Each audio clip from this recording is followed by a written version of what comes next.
오늘은 424페이지 건축법.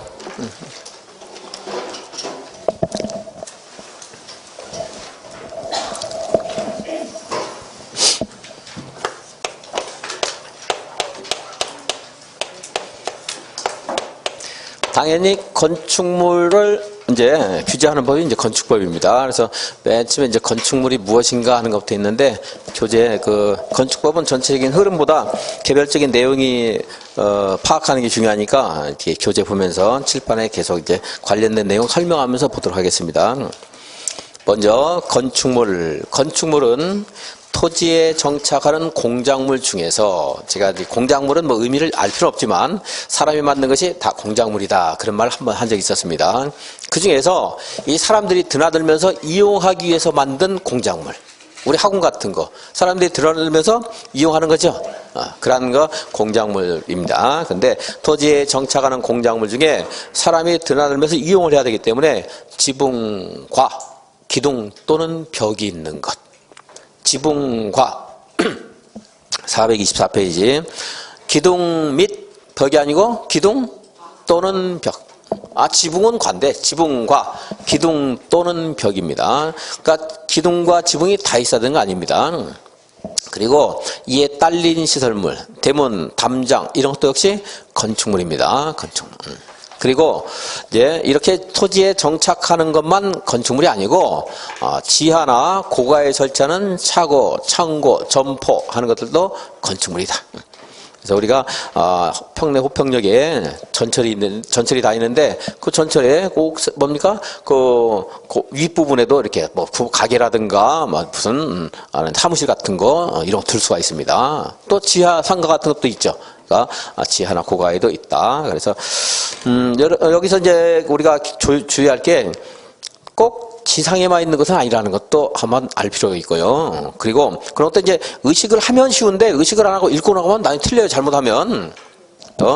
지붕, 기둥과 벽이 모두 있어야 되는 것이 아니라는 거 이제 주의해야 되겠습니다. 그래서 엄격하게 따지면 지붕도 꼭 필수는 아니에요. 지붕이 필수다 이렇게 강의하는 경우도 많고 설명하는 경우도 많은데 그렇잖아요. 지하나 고가에는 지붕이 꼭 필수는 아니거든요. 그래서 이제 거기까지 캐묻지는 않을 거예요. 근데 여러분들 알 수 있는 지하에도 있다는 거 아시면 되겠고, 근데 최근에 몇 년 전에 나왔기 때문에 또 나올 가능성이 별로 없고요. 근데 이거 물어볼 수 있어요. 지붕과 기둥과 벽이 있어야 된다 이렇게 말하면 틀렸다는 거.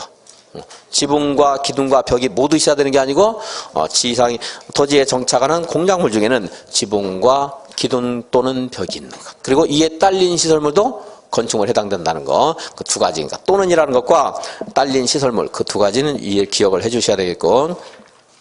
근데 건축물 중에 건축법에 적용되지 않는 건축물이 있습니다. 그 밑에는 문화재 있죠. 지정문화재, 가지정문화재. 그런데 지금 이제 자꾸 일본식 한자를 이제 탈피하고자 하니까 가지정문화재 안 그러고 지금은 임시지정문화재 이렇게 말이 바뀌었어요.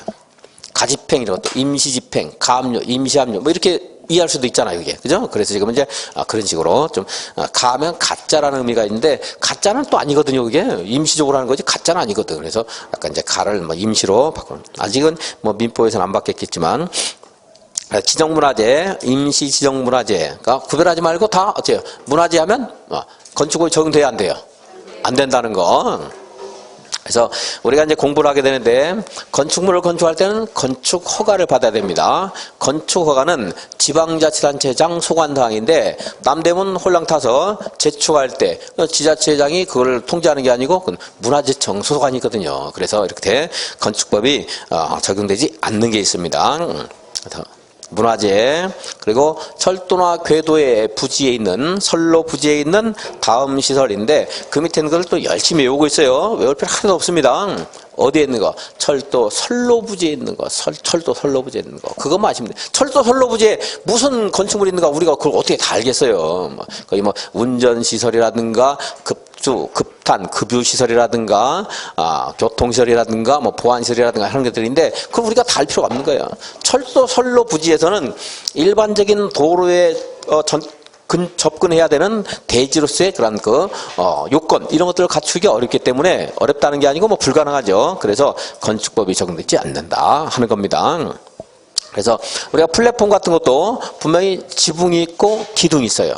벽은 뭐 없을지 몰라도 지붕과 기둥이 있으니까 건축물이다 볼 여지가 분명히 있거든요. 그런데 거기에 뭐 옆에 도로가 있다라든가 차가 다니는 도로가 옆에 붙어 있어야 된다라든가 이런 걸 적용할 수 없거든요. 뭐 건폐율, 용적률 이런 것들 굳이 적용할 필요가 없어요. 그래서 철도 선로부지에는 플랫폼 그리고 보행시설 같은 거, 보행시설 운전 보안시설, 운전시설이라든가 보안시설, 급수급단 하는 거 다 일일이 외우지 말고 철도 선로부지에 있는 것 이렇게 외우면 되겠습니다. 보면 되겠습니다. 이해를 하시고 대표적으로는 플랫폼 정도 생각하시면 되겠죠. 플랫폼 우리가 기차 기다리는 곳.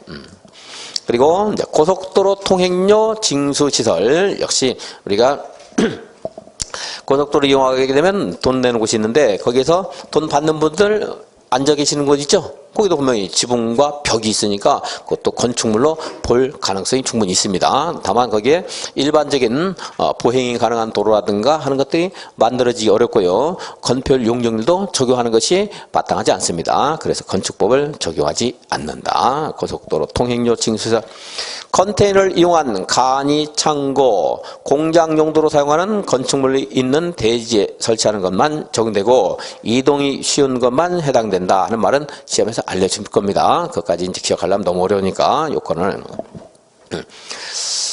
그래서 컨테이너를 이용한 간이 창고, 간이라는 말에서 이동이 용이하다는 건 사실 뭐 짐작 가능할 수 있는 거고요.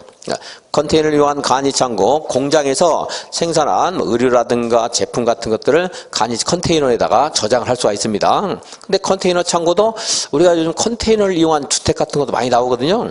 거기는 지붕이라든가 벽이라고 볼 수 있는 그런 구조물이 분명히 있어요. 하지만 컨테이너를 이용한 간이 창고를 만약 건축법을 엄격하게 적용하게 되면 조금 있으면 이제 건축법을 공부할 때 이전이라는 게 있어요. 이전. 같은 대지에서 건축물을 옮기는 것도 이전, 건축 행위에 해당되거든요. 허가를 받아야 돼요. 근데 컨테이너 간이 창고에다가 막 한 100개에다가 의류를 저장했다가 그럼 수출할 때도 뭐 그것을 철거가 되는 거고 옆으로 옮길 때도 이전이 되는 거고 그 빈 컨테이너 옮기고 새로 채운 것을 옆으로 옮기고 해가지고 막 쌓아야 되는데 그때마다 허가 받아야 돼요. 만약 그렇게 한다 그러면 건축행위가 되는 거거든요. 이런 것들이. 그래서 컨테이너를 이용한 간이창고는 어차피 이동이 쉽게 해서 거기 그 대지 안에서 활발하게 움직일 수 있고 다른 곳에 반출도 해야 되고 하니까 이거는 건축법을 적용하지 말자 이렇게 면제를 해준 거예요. 어떤 새로운 형태의 건축행위가 나오면 면제되는 것이 또 생길지도 모르겠어요. 지금 이제 이런 것들이 건축법에 적용 안 되고 하나 더 늘어난 게 이제 수문 조작실. 하천 부지에 있는 수문 조작실. 조그마한 수문은 그냥 뭐 이렇게 돌리는 거, 뭡니까, 노출된 상태에서 두고 있습니다. 근데 댐 같은 거 굉장히 큰 그런 하천의 수문 같은 것들은 수문 조작실을 따로 둬야 돼요. 굉장히 큰 많은 기계 장치가 있기 때문에 손상되지 않도록 해서. 근데 이 수문 조작실도 하천 부지에 있는 것으로서 일반적인 대지에 있는 건축물과 같이 평가해서 규제하기 곤란하기 때문에 새로 이것도 이제 건축법 적용 안 된다. 이렇게 최근에 몇 년 내에 이제 면제가 됐어요, 이제. 그래서 문화재, 철도 선로부지, 고속도로, 간이 창고, 그리고 수문 조작실 하는 것은 건축법이 적용돼야 한대요. 적용되지 않는다. 자주 물어봐요, 꽤. 이런 건 이제 틀리면 안 되겠죠, 당연히. 그래서 고철창문이에요. 고철창문. 고는 고속도로, 통행료 징수시설. 철은 철도 선로부지, 창은 컨테이너를 위한 간이 창고, 문은 문화재와 수문 조작실. 이렇게 말이 되는데 전에 컨테이너를 이용한 주택 일이 나왔어요. 건축법 적용돼야 안 돼요? 되는 거예요. 고철 창문이 아니잖아요. 여러분들 집에 가다 고철을 주워서 창문을 하나 만들었어요. 건축법 적용돼야 안 돼요? 안 돼요. 고철 창문이니까. 그건 적용 안 돼요. 그런 것들은. 고철 창문 적용합니다. 이제 문은 두 가지인데 까다롭게 나누면 세 가지예요. 임시 문화재, 임시 지정 문화재도 나올 수 있어요. 그러니까 문화재 나왔다면 적용 안 됩니다.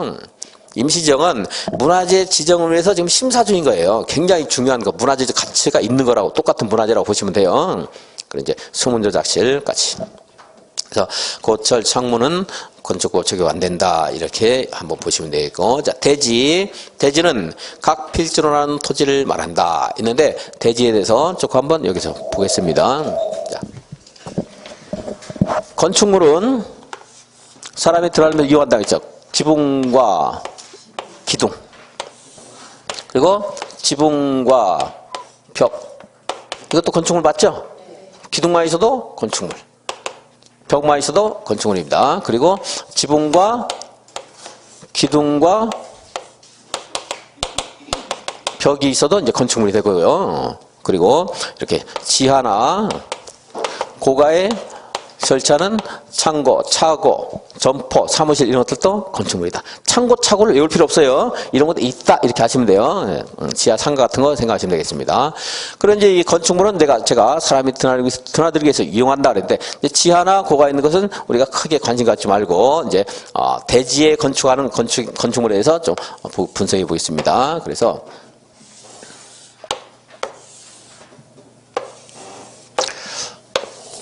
대지는 중요하죠. 지하나 공과 고가라는 것도 결국 대지를 우리가 전제하는 것들이니까. 그래서 이렇게 대지는 건축물을 건축하게 하는 토지를 대지 그러는데 이것은 공간정보법에서는 몇 다시 몇 번지 하는 지번이 있죠. 그 지번으로 이렇게 부여된 토지 하나하나가 필지잖아요. 예, 필지 하나의 필지를 하나의 대지로 보는 게 원칙입니다. 근데 이렇게 필지 두 개의 필지인데 이걸 통합해서 여기서 건축물을 건축한다고 해서 그걸 말릴 필요가 없잖아요. 그죠? 무슨 진리에 위배되는 것도 아니고 우리가 경제적으로 효율적으로 이용하겠다는 그걸 말릴 필요 있습니까? 그러니까 여러 개의 필지가 하나의 대지가 되기도 한다. 할 수 있죠?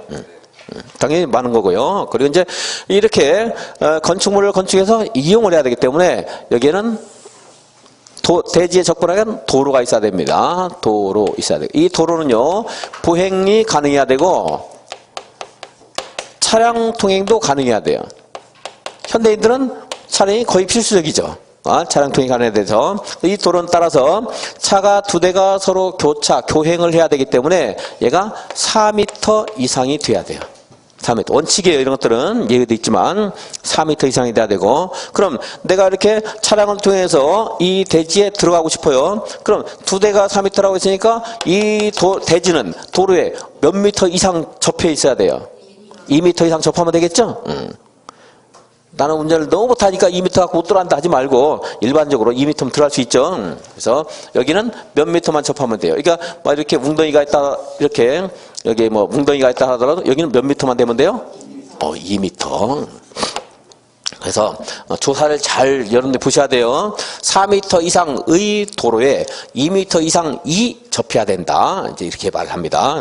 일반적인 그런 요건입니다. 그래서 그런데 만약에 이쪽에 이렇게 도로가 있는데요. 얘가 3m밖에 안 돼요. 그럼 원칙적으로 우리 법에서 건축법에서 요구하는 너비, 소요너비에 미달돼요. 소요너비에 못 미친다 이럽니다. 못 미친다 그러는데 미달된다는 말 또 한글화시켜서 못 미친다 이렇게 했는데 그냥 미달이라고 하겠습니다. 쉽게. 자, 미달되는 도로, 미달도로예요. 그런 경우에 건축법을 위반했기 때문에 건축 못한다 이렇게 하게 되면 못하는 게 원칙이에요. 못하는데 그러면 내가 4m 만들어 줄 테니 건축 허가해 주세요. 이렇게 할 수도 있잖아요. 그죠? 그래서 이러한 경우에는 도로 중심선을 찾아서 도로 중심선으로부터 양방향으로, 왜냐면 여기도 대지가 있을 수 있으니까. 그렇죠? 양방향으로 소요너비의 2분의 1씩 후퇴하면 돼요. 즉 가운데에서 양쪽으로 소요너비의 2분의 1 합치니까 1 되잖아요. 소요너비. 그러니까 소요너비의 2분의 1 말이에요. 왜 2m씩 안 그러고 소요너비의 2분의 1 그러냐면 이 소요너비가 4m인 경우도 있지만 6m인 경우도 있고 3m인 경우도 있고 2m인 경우도 있거든요. 그래서 소요너비의 얼마를 후퇴해요? 2분의 1. 2분의 1 쉬운데 도로 무슨 선에서? 중심선. 도로 중심선에서 소요너비의 2분의 1 후퇴한 수평거리의 선이 건축선이 된다 그래요. 그럼 이게 삐뚤삐뚤하면 여기도 삐뚤삐뚤하겠고, 반듯하다 그러면 이렇게 이제 반듯하게 만약에 그냥 일반적인 도로를 한다면 0.5m 이렇게 후퇴하겠죠. 왜냐하면 이쪽으로도 0.5m 후퇴할 거거든요. 다만 이쪽에 하천이라든가 철도가 있다 그럴 때는 어쩔 수 없이 대지의 반대선 경계선, 하천 등이 있는 경계선으로부터 이쪽 방향으로 어느 만큼 후퇴해야 돼요? 소요너비만큼 후퇴한다 이래요. 소요너비만큼. 근데 양쪽으로 후퇴하니까 소요너비에 얼마 후퇴한다? 2분의 1. 어디서? 도로에? 무슨 선에서? 중심선에서. 네. 중앙선, 중심선 상관없습니다. 그렇게. 그래서 이제 하게 되면 이때는 여기 이 부분, 노란선 안쪽 바깥쪽 부분은 건축물을 건축하면 돼야 안 돼요? 돼야 안 돼요? 안 되죠. 도로가 이게 설치가 돼야 되기 때문에. 그래서 이럴 때는 하나의 필지가 하나의 대지다 그랬는데, 여기는 하나의 필지가 아니고 지금 하얀 선이 하나의 필지인데, 대지는 노란 선 안쪽만 대지가 돼야 되잖아요. 그죠? 그래서 이때는 필지의 일부가 하나의 대지다 이렇게 말하죠. 이제 그렇게 말할 수 있죠. 그리고 요거 세 개의 필지를 하나처럼 사용한다 그러면 여러 필지의 일부 이런 말 할 수도 있죠. 그렇죠? 그래서 법에는 이제 하나 이상의 필지의 일부가 하나의 대지가 되기도 한다 이렇게 말을 해요.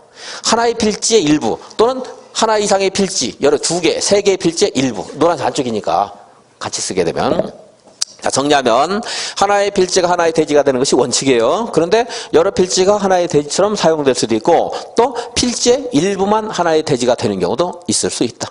자, 이처럼 미달도로에서 건축선이 후퇴했을 때, 본래 건축선은 여기에요. 본래 건축선은 도로와 대지의 경계선. 여기에 만나면 되는 게 원칙이에요.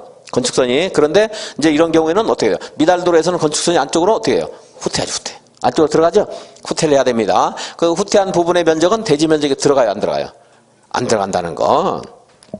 그리고 이제 이런 경우 도로가 여기는 4m가 됐어요. 여기도 4m가 됐습니다. 그런데 모퉁이에서 여기가 이렇게 차가 회전하려고 그러면 여기가 되게 매끄럽지 못할 수 있죠. 그리고 뭐 무슨 무슨 면허 시험에 나오는데 뭐 이렇게 내륜차 막 이래가지고 꺾이다 보면 다른 차 부딪히고 할 수 있을 거 아니에요, 그죠? 그러니까 여기를 이 끝점에서 양쪽으로 이렇게 일정한 거리만큼 후퇴해서 이렇게 잘라내는 것도 있어요. 이 모퉁이 도로에서 후퇴해요, 모퉁이 도로에서. 모퉁이 도로에서. 그래서 여기 미달도로, 모퉁이 도로 좀 우리가 미모를 유지하려고 뭐 턱을 깎아내고 이런다는데 미모에서 좀 깎아내야 돼. 미달도로와 모퉁이 도로 깎아내면 그 깎아낸 건 내 얼굴 아니에요, 이제. 대지 면적이 들어가요, 안 들어가요? 대지 면적이 안 들어가요, 이제. 미달도로, 모퉁이 도로에서 안 들어가요. 요건 이제 해당 파트에서 다시 한번 보겠습니다. 이거 뭐 당연한 걸로 이렇게 여기에 뭐 공원이 설치되기로 했다라든가 이런 경우는 공원 부지에 포함된 이런 면적, 대지 면적이 들어가요, 안 들어가요? 안 들어가야 되겠죠? 자, 그래서 이것이 이제 안 들어간다. 이게 대지에 관한 설명입니다. 그리고 대지에 관해서 굉장히 우리 책이 복잡하게 써놨는데 그 내용 같은 것들은 잘 나오는 부분이 아니고 어려우니까 안 하겠습니다. 자, 대지는 공간정보법에 따른 각 필지로 나눈 토지를 말한다. 원칙은 안 나오겠죠. 다음은 너무 기본이니까. 다만 둘 이상의 필지를 하나의 대지로 할 수도 있고 하나 이상의 필지의 일부를 하나의 대지로 할 수도 있다 하는 거. 각 필지 꼭 하나의 필지는 하나의 대지다 하는 것은 틀렸다는 것 정도 아시고, 그 밑에 있는 내용은 혹시 뭐 문제풀이 같은 거 할 때 나오면은 그때 뭐 간단하게 한번 읽어주도록 하겠습니다. 제가 설명해 드리도록 하겠습니다. 426페이지. 이제 거기는 공작물이 있습니다. 공작물. 대지 소송을 위한 옹벽이나 담장, 굴뚝 하는 공작물. 조금 전에 제가 사람이 만든 것이 공작물이다 하는데 여기는 이 공작물을 설치할 때 건축물은 아니지만 이건 신고를 해야 된다는 규정이 있습니다. 신고, 공작물. 이렇게 이런 대지가 있는데요. 여기 이렇게 됐을 때는 여기다 건축물을 건축하려면 대지 소송을 위해서 이렇게 약간 높으니까 이렇게 해서 옹벽 같은 거 설치할 필요가 있을 수가 있습니다. 뭘 설치해요? 옹벽. 근데 얘가 2m를 넘으면요, 초과하면 신고를 해야 돼요. 신고. 공작물 축조 신고 그럽니다. 자, 공작물 축조 신고. 옹벽이 얼마를 초과했을 때요? 2m를 초과하면. 여기다가 내가 광고판을 설치했는데 얘가 4m를 초과하면 신고해야 됩니다. 광고판 몇 미터? 4m 초과하면 신고해야 돼요. 그리고 여기다가 그런 광고탑 아니고 그냥 일반적인 철탑 같은 단순한 철탑 같은 게 있죠? 철탑, 골프장에 무슨 철탑이라든가 이런 기계탑, 장식탑 이런 것들은 6m를 초과할 때 신고해야 돼요. 그리고 고가수조는 그냥 높을 고 생각해서 제일 높아요. 8m 초과할 때 신고 수조입니다. 딱 봐도 수조같이 생겼죠. 자, 고가수조 몇 미터? 자, 그래서 자, 옹벽은 얼마? 옹벽이나 담장은 몇 미터? 2미터. 그리고 광고탑, 광고판은 보세요. 이게 지금 낮을수록 더 위험하다는 거예요. 그죠? 규제를 많이 하는 거죠. 낮을수록. 광고탑은 3m일 때 신고합니까? 안 합니까? 안 해도 돼요. 그죠? 근데 이제 국토계획법에 따른 규모 이상의 공작물이라면 개발 허가를 받아야겠지만 거기서는 도시적에서 50 이하 할 때는 허가 안 받는다 하는 것들 제가 강의를 한 적이 있었는데 뭐 여러분들 연기까지는 안 해도 됩니다. 근데 이제 그렇지 않다면 여기 건축법에서는 4m 이하에서는 신고 안 한다는 거거든요. 근데 철탑은요. 6m 이하에서는 신고 안 한단 말이에요. 이 안에는 전기장치 같은 거 있을 거 아니에요. 광고탑이니까. 그죠? 얘보다 일반적인 철탑보다 훨씬 복잡하고 위험성이 있다고 볼 수 있죠. 그래서 얘가 4m예요. 근데 얘는 왜 2m냐? 옹벽 담장은요. 대지 조성을 위한 옹벽 담장이거든요. 얘가 잘못 조성되면 대지는 건축물을 건축할 건데 건축물이 건축물의 안전에 영향을 미치기 때문에 얘는 2m가 되는 거예요. 대지 조성을 위한 하는 말이 붙어 있어요. 그 말 여러분 기억은 못 해도 돼요. 대지 조성을 위한 옹벽이나 담장은 건축물 나중에 결국은 그곳에 사람이 살 건데 거주할 건데 위험해. 이제 얘가 잘못 조성되면 무너져서 사람이 죽거나 다칠 수가 있거든요. 그래서 옹벽 담장은 여기 앞에 사실은 대지 조성을 위한 하는 말이 붙어 있어요. 그래서 몇 미터? 2m고. 여기는 전기장치 같은 게 있으니까 몇 미터? 4m. 그리고 철탑은 좀 단순하니까 6m. 뭐 고가수조는 제가 잘 모르겠어요. 뭐 물 담아 놓는 건데 어차피 높이 있기도 하고 그래서 그냥 높을 곳 짜니까 8m. 2, 4, 6, 8 해서 고가수조. 하라는 거고. 그냥 외우지 말고 자꾸 생각해야 돼요. 그러면 쉬운데 그냥 외우면 자꾸 까먹어요. 여기에 주차장을 설치했습니다. 주차장. 기계식 주차장일 때는 8m 이하일 때 신고해요. 8m 이하일 때. 8m를 넘을 때는 또 다른 규제를 받게 됩니다. 자, 기계식 주차장. 여기는 주차를 하잖아요. 사람이 어쨌든 간에 일정한 시간이라도 머무르겠죠. 그럴 수가 있잖아요. 뭐 사람이 들어가서 주차를 할 거니까. 그래서 얘는 몇 미터? 8m 이하일 때 신고. 그러니까 여기가 이런 것도 이제 외워야 되겠고, 요거는 이제 특이하죠. 8m 초과가 아니고 8m 이하. 그러니까 5m 기계식 주차장 설치할 때 신고해야 돼요? 안 해도 돼요? 해야 돼요. 8m 이하는 신고해야 되니까. 근데 고가수조가 7m다. 신고해요? 안 해요? 안 해요. 압니다. 그래서, 신고. 하는 거 봤습니다. 축조, 공작물 보겠습니다. 먼저 옹벽이나 담장, 대지 조성을 위한 옹벽 담장은 2m를 넘을 때 신고. 광고탑, 광고판 이것은 4m. 좀 단순해졌어요. 이제 고가수조 나오기 전엔 다 6m예요. 골도, 장식탑, 기계탑, 골프 연습장 설치를 위한 철탑, 주거지역 등에 설치하는 용도적은 알 필요 없고 통신용 철탑 하여튼 탑 하는 것 중에 4m는 뭐예요? 광고탑. 다른 탑은 몇 m예요? 6m. 고가수조가는 8m 넘을 때. 기계식 주차장, 철골 조립식 주차장은 8m 이하일 때. 지하 대표는 30제곱미터를 넘을 때. 30 넘을 때 신고사항입니다.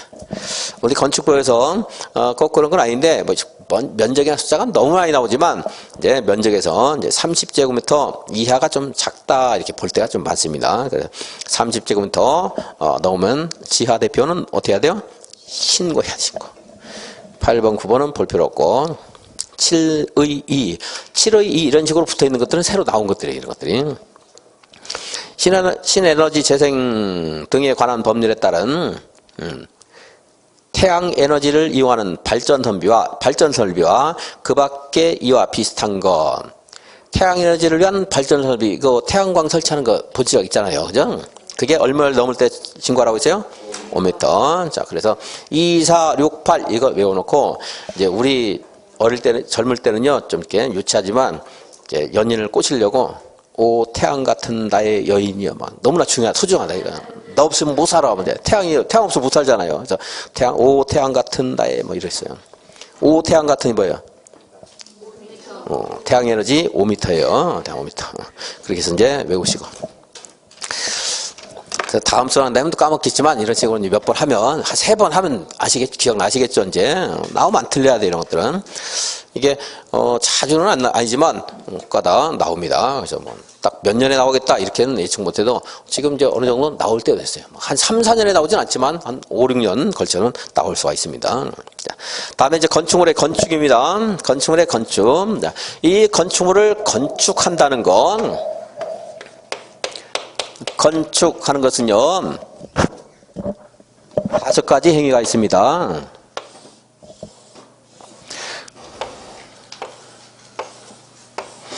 건축물을 제일 간단한 행위가 이렇게 건축물인데 이걸요 주요 구조물을 조금 이따 공부할 건데 주요 구조물을 해체하지 않고 같은 대지에서 옮기는 것. 이게 이전이에요. 이전.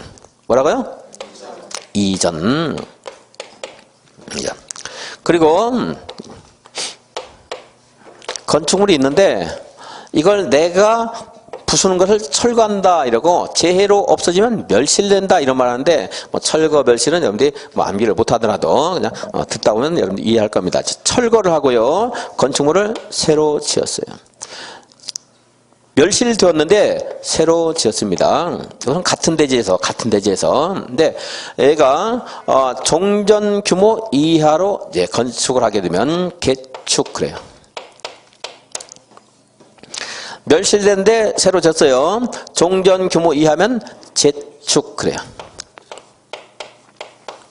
전에는 그 재해로 하면 개축, 철거, 재축 이래가지고 틀리게 하는 적이 있었는데 어떤 사람은 철거는 개축, 멸실은 재축 이렇게 외우는 경우도 있는데 그러지 말고 뭐 재해니까 재축 간단하죠. 재축입니다. 그러니까 이거는 내가 없앤 거 아니에요. 재해로 없어졌습니다. 재해로 없어진 거예요. 그래서 얘하고 얘는 그 행위를 통제하는 게 거의 비슷한데 그래도 얘가 얘보다 조금 더 허용 가능성이 높아요.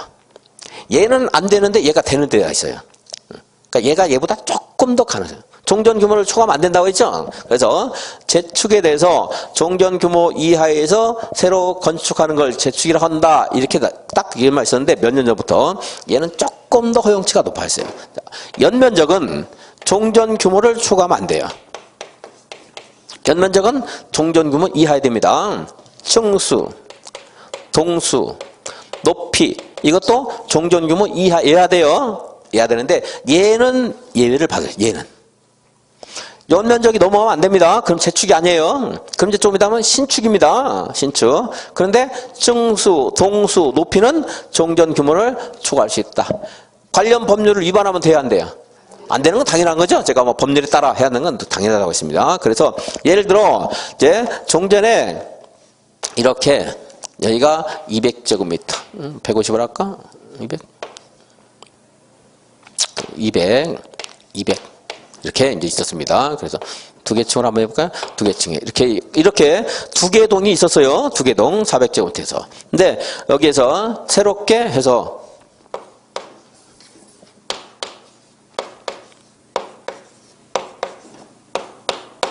이렇게 해서 50, 50에서 100 해가지고 4개 동 할 수도 있다는 거예요. 근데 400보다 커졌어요, 안 커졌어요? 커지면 안 돼요. 연면적이 커지면 안 되고 이게 층수, 동수, 높이는 법령 범위에서는 종전 규모를 초과할 수 있어요. 그러니까 특별한 말로서는 자, 연면적은 종전을 이렇게 혹시 출제로 가능성이 이렇게 나올 수 있어요. 연면적과 층수, 동수, 높이는 법령 범위에서 종전 법령 범위라는 말 자체에 무슨 생겨버리니까 그렇게 되기는 곤란하겠네요. 어쨌든 연면적이 종전을 초과하면 돼야 안 돼요. 안 되고 층수, 동수, 높이도 어떠한 경우에도 종전 규모를 초과해서는 아니 된다 하는 말 나오면 틀렸습니다. 얘는 이제 초과할 수도 있어요. 예외적으로. 근데 원칙적인 말로 이거는 종전 규모 이하에 든다 이렇게 원칙적으로 말이 나오면 맞는 말인데 언제나 초과하면 안 된다 이 말 나오면 이제 틀린 말이 됩니다. 모의고사에서 한번 제가 예를 한번 들어주겠고요. 자, 그다음에 증축은 간단하죠. 증축은 그냥 늘리는 거죠. 층수, 동수, 높이를 이제 연면적, 건축면적, 층수, 높이 이런 것을 늘리면 뭐야? 그건 증축. 뭐 연면적이 늘어날 수도 있고 건축면적이 늘어날 수도 있고 높이를 늘려도 되고요. 그다음에 이제 신축은 저건 아무것도 없었는데 축제했어요. 뭐요? 신축. 건축물이 있었습니다. 있는데 이걸 철거를 하거나 멸실된데 새로 건축물을 건축했습니다. 근데 얘가 종전 규모보다 커지면 뭐예요? 신축. 그냥 놓고 커지면 증축이지만 철거 새로 지었는데 커지면 신축입니다. 요거 종전 규모 이하면 개축이나 재축. 부속 용도의 건축물, 맞아요. 화장실만 있었는데 옆에다가 주된 용도의 건축물을 건축했어요. 화장실을 증축한 건 아니죠. 그러니까 이것도 신축 이렇게 이제 말합니다. 그러니까 신축은 이렇게 세 가지 형태가 있습니다. 이게 다 건축행위예요. 그래서 신축, 증축, 개축, 재축, 이전. 이제 이것만 가지고서 내는 경우도 있고요. 그냥 주는 문제로. 그래서 신축과 증축은 건축이지만 개축, 재축, 이전은 건축이 아니다. 뭐 이렇게 나오는 경우도 있고 다 건축입니다. 그래서 그 행위 위형 그리고 이제 신축이라든가 개축, 재축에 대해서 물어볼 수 있고요. 그 내용들 그렇습니다. 그다음에 대수선 보겠습니다. 대수선.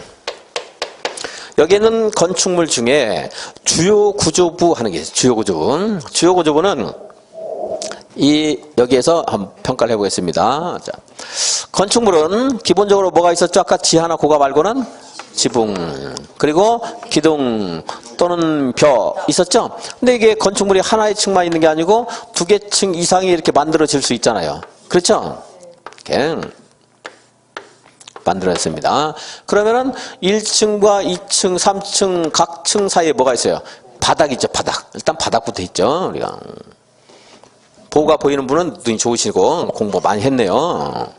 보는 잘 안 보이지만 바닥은 보이죠, 바닥. 그리고 이제 그 밑에 이렇게 수직으로 세운 기둥이 있고 수평으로 눕혀놓은 또 받치는 게 있어요. 그게 보예요, 보. 바닥 밑에 뭐가 있어요? 보가 있어요. 물론 여기 지붕에도 이런 데도 이제 보를 설치할 수도 있고 뭐 대들보 이런 말 있잖아요. 대들보. 그래서 여기도 보가 있어요. 바닥 밑에 뭐가 있어요? 보 있을 수 있고 없을 수 있어요. 있다 그러면 이제 층간 소음이라든가 또는 건축물의 안전이라든가 뭐 대수선 그 공사를 할 때 수리할 때 되게 편하다 이런 말 하는데 지금 이제 우리나라 아파트에는 보가 거의 없어요. 있는 경우도 있는데 왜 없다고 그랬어요? 소비자가 안 따지니까. 아파트 분양만 받으면 돈을 버는데 뭐 그 층간소음이 나든 말 나중에 살인사건 일어나든 말든 간에 당첨되고 싶어 하잖아요. 안 따져서 그런 게 안 따져서 따지면은 보 설치해요. 층간소음 없어요. 그래서 아파트가 제일 심해 층간소음이. 일반적인 건축물 훨씬 싼 것들도 그 층간소음이 없는데 거의 없는데 아파트에 막 대충 쳐버리는 거야. 보를 설치한 데가 있었으면 라멘 구조라고 해서 설치한 데가 있었는데 거기에 우리나라에 뭐 얼마 안 돼요. 아주 극소수가 있어요 지금. 그런데 굉장히 소음 같은 것도 없고 좋다는데 어쨌든 이제 보호하는 게 있을 수 있고 그럼 오르내리려 그러면 어떻게 뭐가 있어야 돼요? 엘리베이터도 있으면 좋은데 엘리베이터는 이제 6층 이상일 때 의무입니다. 6층 이상일 때. 그렇지 않고 그냥 우리 같이 그냥 서민들은 계단으로 왔다 갔다 해요. 여러분들 집에 엘리베이터 있는 집도 있죠. 그건 이제 호화주택, 고가주택이 있습니다. 계단 있으시죠. 그래서 주요 구조부 하는 게 있는데요. 주요 구조부 이것도 많이 물어보는 편입니다. 자, 지붕. 자, 지붕은요. 여기다 우리가 지붕 기와라든가 초가라든가 이걸 지붕 그러고 그걸 얻는 틀이 있어요. 그 얻는 틀이 중요해요. 초가지붕에서 초가 지푸라기 있잖아요. 그거는 그냥 1년에 한 번씩 걷어내고 새로 해도 돼요. 근데 지붕 틀 이게 중요해요. 그래서 지붕 틀. 그리고 아까 여기 뭐 있어요? 기둥. 또 이거 뭐죠? 벽. 근데 벽도 이런 칸막이 벽 있는가 하면 내력벽이 있어요. 내력벽. 건축물의 하중을 받쳐주는 내력벽. 이게 이제 주요 구조가 되는 거고요. 그리고 그러니까 여기 뭐가 있었죠? 기둥. 주계단. 계단 있는데 계단 중에서도 5개 계단 이런 것들은 별로 중요하지 않고요. 주계단 하는 게 있어요. 주계단. 그리고 아까 여기 뭐가 있었죠? 바닥. 밑에 뭐가 있을 수 있죠? 보. 그래서 이것이 주요 구조부입니다. 주요 구조부. 근데 주요 구조부 아닌 것도 있어요. 기둥 중에 사이기둥. 그러니까 무슨 벽? 칸막이 벽. 그리고 5개 계단. 바닥 중에 이거 최하층 바닥. 최하층 바닥은 대지에 붙어 있게 대지에 받쳐져 있기 때문에 그거 그냥 헐어내도 그 안전에 건축물이 무너지고 이러진 않아요. 지저분하고 사용하기, 청소하기 불편할 뿐이지 그 문제는 없어요. 근데 그걸 잘못 수리하게 되면 바닥을 잘못 수리하면 우리는 아래층으로 떨어지거든요. 그죠? 공중부양, 허경영 이런 다 아니고서는. 그래서 최하층 바닥은 오히려 주요 구조가 아니에요. 이런 것들을 통제하기 위한 거거든요. 함부로 못하게 허가 받으라 이런 거 도칠 때. 그러니까 최하층 바닥은 괜찮습니다. 그리고 보중에서 작은 사이기둥, 작은 비슷하다 생각하시면 되겠습니다. 이런 것들은 주요 구조부가 되는데, 이런 주요 구조가 아니다 하는 것까지 이제 정리를 해서 보시고, 이런 것들에, 다는 아니지만, 해당되는 건 아니지만, 일부에 대해서, 대부분에 대해서 함부로 바꾸려면 그때는 또 허가를 받아야 돼요. 그게 대수선이에요. 대수선. 그래서, 대수선 하는 거 보면요. 대수선은 내력벽, 기둥, 보, 지붕틀.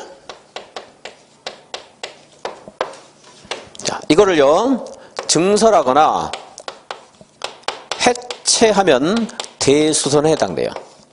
그리고 수선하거나 변경하는 것도 대수선이 될 수가 있습니다. 자, 내력벽을 1제곱미터 증설했다, 해체했다, 대수선이에요.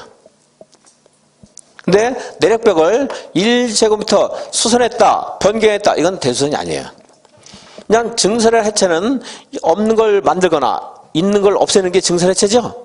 변화가 크죠. 근데 수선 변경은 있는 걸 두고 수선하거나 구조를 바꾸거나 두께를 바꾸거나 이게 변경이죠.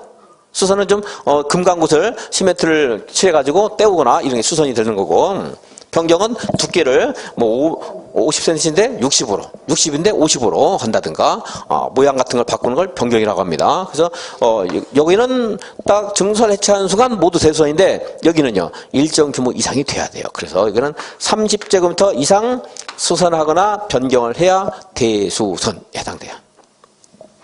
기둥을 한 개라도 증설하거나 해체하면 대수선인데, 3개 이상 수선 변경해야 대수선이야.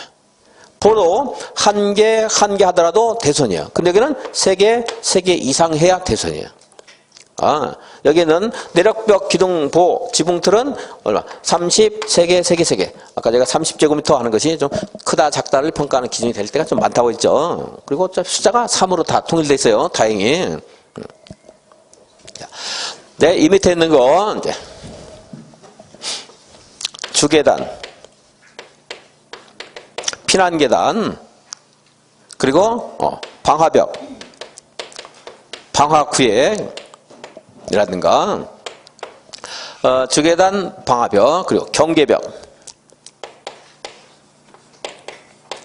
경계벽 아까 이제 주요 구조는 아니었지만 중요한 것들입니다. 방화벽도 주요 구조는 아니었지만 얘네들을 조금 잘못하게 되면 화재, 그리고 이웃 간의 권리 행사 문제라든가, 벽이라는 건 안전에도 문제지만 이웃 간에 우리 이웃과 타인과 타인 간의 사이를 차단하는 굉장히 중요한 역할을 하기도 하는 거죠. 그래서 이런 것들을 증설, 해체, 수선, 변경하면 대수선입니다. 얘네들은요, 증설, 해체도 수선, 변경이 대수선이고 그냥 수선, 변경도 몽땅 대수선이에요. 그래서 주계단을 1제곱미터 해체를 했어요. 대수선입니까 아닙니까? 대수선이죠. 그죠? 1제곱미터는 충분히 우리가 빠지기 충분한 넓이에요. 저는 좀 못 빠질까? 살 좀 빼면 빠질 것 같기도 하고. 그리고 주계단을 1제곱미터 수선 변경했어요. 이것도 대수선이에요. 조금 약하게 해가지고 잘못되면 내력벽이 1제곱미터 좀 약하더라도 다른 곳에서 받치기 때문에 건축물이 무너지진 않아요. 근데 주계단 1제곱미터를 약하게 하면 내가 가다가 그게 약하면은 해체한 거나 약한 거나 똑같죠. 내가 빠지는 건 똑같죠.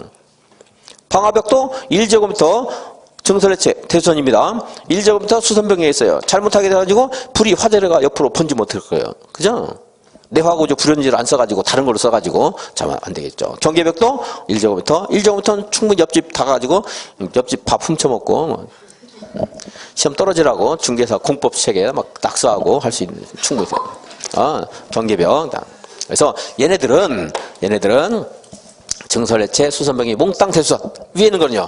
3. 수선병이요. 3해야 돼요. 이거 외워야 됩니다. 근데 이제 이렇게만 외우는 가지고 다 끝나면 좋은데 막 또 이걸 막 응용을 해요, 이제. 그럼 또 이제 계속 공부하면서. 근데 그렇게 깊이 있게 응용하는 문제들은요, 여러분들이 너무 어려우면 저건 나오고 인연이 없는 문제구나. 다른 거 맞추겠다 하고 다 하면 돼요, 이제. 하는 데까지 하고. 그런 외벽은 보니까 얘하고 좀 비슷한 내력벽하고 외벽, 내력벽. 우리도 내외간에는 좀 같아야 된다 이런 말이에요. 내외간에 성격이 좀 맞아야 돼요.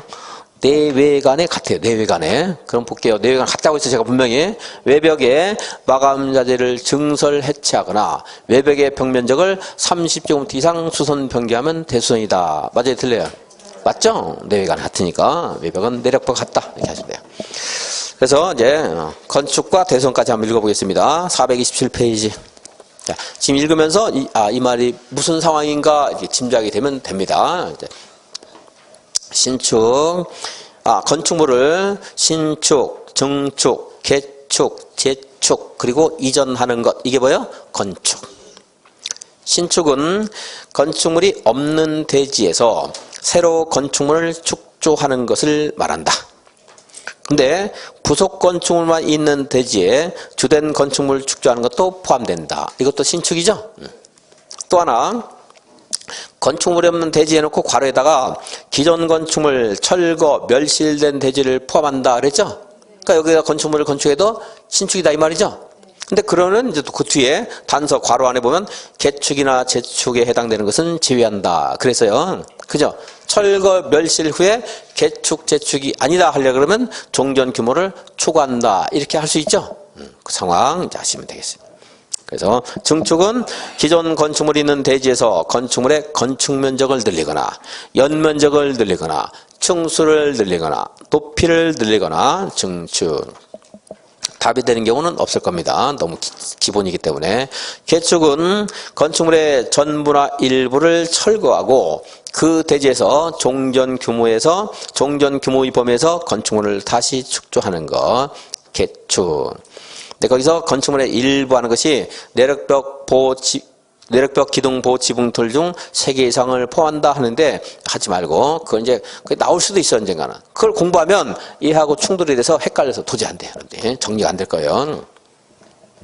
대수선하고 이제 분명히 많이 어려운 문제. 그 모의고사 같은 데서 나는 문제집 같은 데서 대선과 이 일부 철거를 비교해 가지고 내는 문제들인데 절대 하려고 하지 마시고요. 안 나옵니다. 잘 나와도 말 바꿔놓으면 찾기가 너무 어려워요.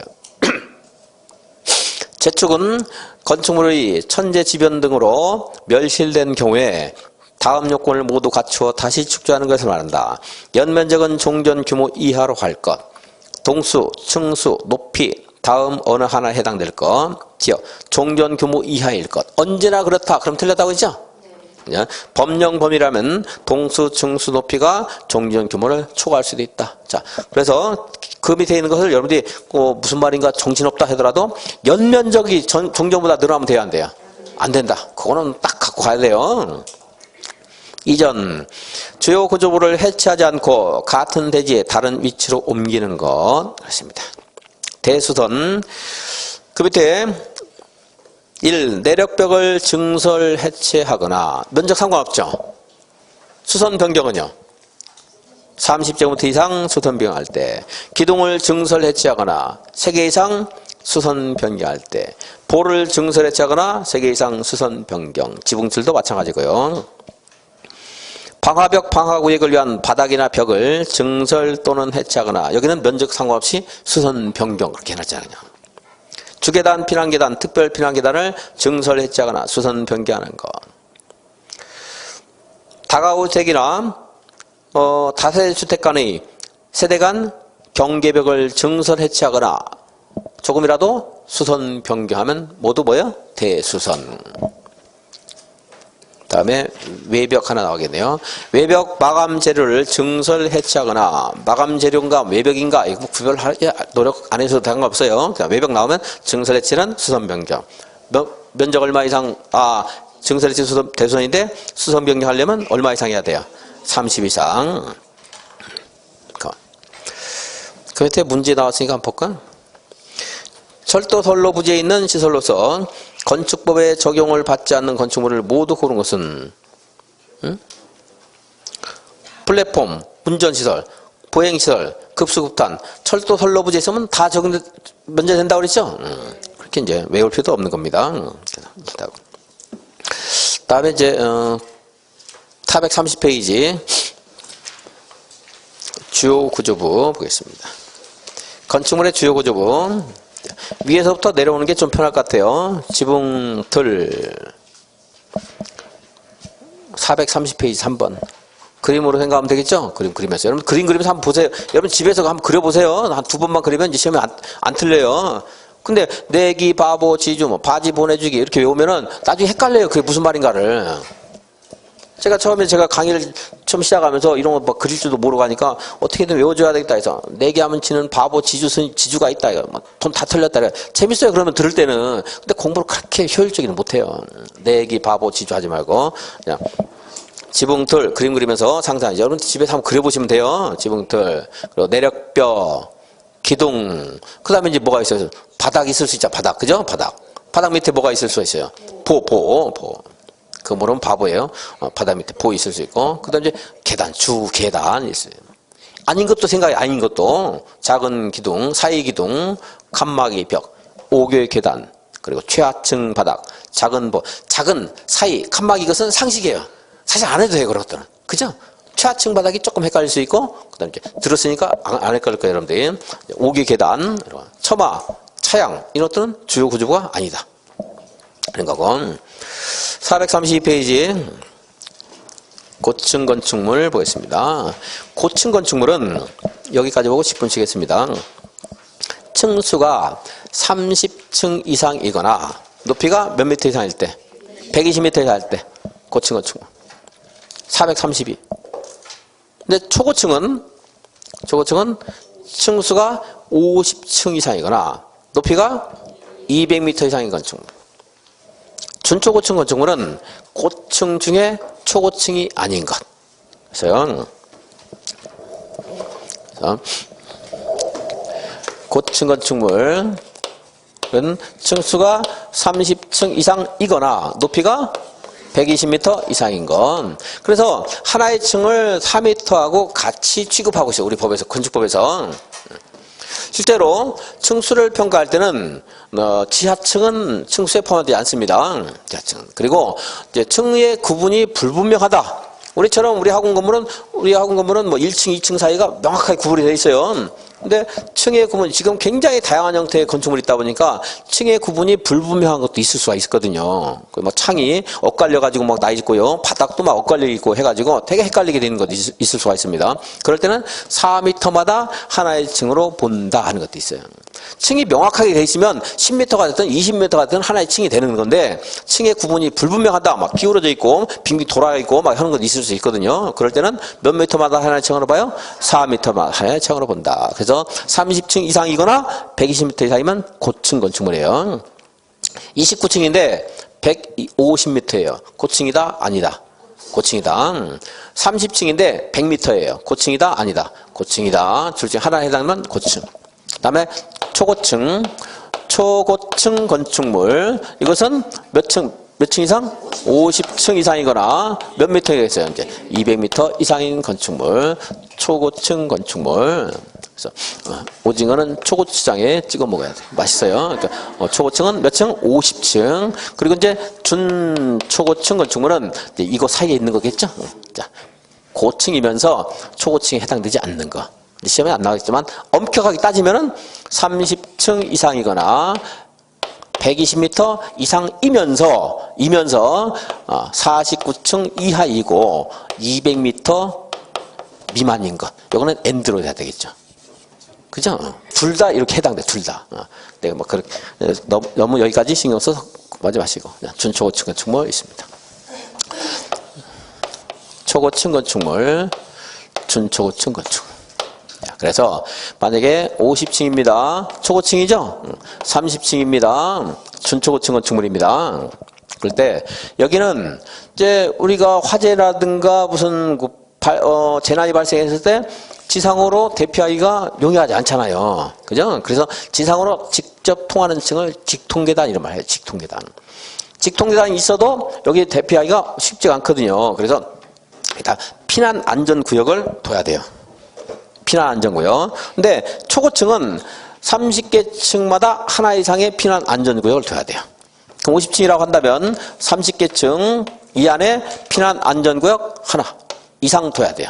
그리고 여기 나머지 30개 층마다 그랬으니까 여기도 하나 둬야 돼요. 하나 이상 둬야 됩니다. 그러니까 초고층은 적어도 2개가 있어야 돼요. 90층이면 3개가 있어요. 3군데가 있어야 돼요. 그런 이제 이쪽으로 직접 통하는 층도 직통계단 이렇게 말해요. 직통계단 의미를 모르진 않을 겁니다. 그리고 준초고층 건축물은 하나만 있으면 돼요. 하나만 있으면 되는데 여기 사장실이 있다고 해서 여기다가 설치하면 안 되니까 누구나 이용하기가 용이해야 되니까 가운데층으로부터 상하 5개층 이내에 설치해야 돼요. 너무 위나 너무 아래에 설치하면 안 되고 상하 5개층. 뭐 가운데층에 해야 된다 하면 너무 또 건축 행위에 대한 규제가 되기 때문에 가운데층으로부터 상하 5개층 이내에 설치하면 돼요. 가운데층을 이렇게 표현합니다. 법에서는 그 층의 2분의 1에 해당하는 층으로부터 상하 5개층 이내에 하나 이상의 피난 안전구역을 둬야 한다. 그래서 제가 편하게 그냥 가운데층에서 상하 몇 개층? 5개층 이내에 하나 이상 설치하면 돼요.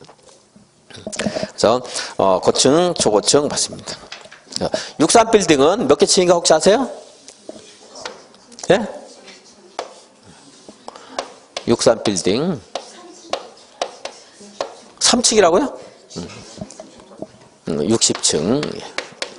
왜냐하면 이렇게 지하에 3개 층이 있어요. 지하는 층수에 안 들어가요. 그래서 우리는 지하는 층수를 안 봅니다. 그래서 63빌딩은 이제 60층. 그래서 여기는 이제 피난 안전구역을 그럼 몇 개 둬야 돼요?